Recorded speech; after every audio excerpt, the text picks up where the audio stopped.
Bicara hal di luar perihal pasien Rumah Sakit Ernaldi Bahar, seperti kita tahu, pemilu legislatif masih sekitar 6 bulan lagi atau tepatnya diselenggarakan pada 17 April 2019.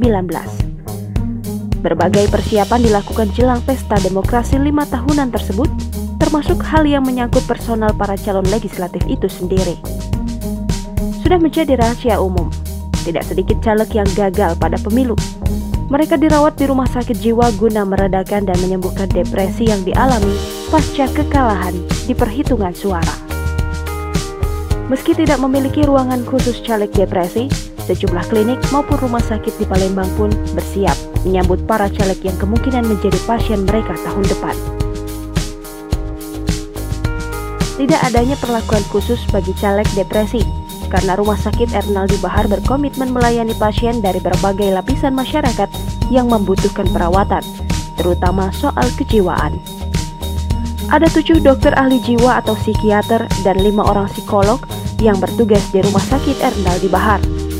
Adapun pelayanan penunjang yakni fisioterapi, laboratorium, informasi gizi, rehabilitasi, terapi wicara, terapi okupasi, dan psikologi. Dokter spesialis non-jiwa pun disiapkan, yakni spesialis penyakit saraf, penyakit dalam, kulit dan kelamin, kebidanan, THT, dan kepala leher, spesialis anak, kedokteran gigi, serta patologi. Kita semua berharap segenap tim dokter terus diberi kekuatan oleh Yang Maha Kuasa untuk tidak lelah menenangkan dan mengisi jiwa saudara-saudara kita. Kemarin ini pas caleg bulan berapa, Bu?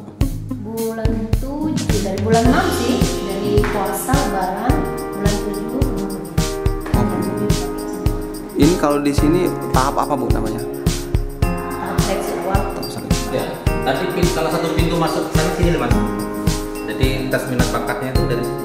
Ya, Ketahuan bakatnya kemana, kalau pertukaran. seleksi pertama. Ya. Tapi ini untuk umum juga, Bu, ya? Untuk Iya, pasien. Semua semua. ini terbuka untuk umum.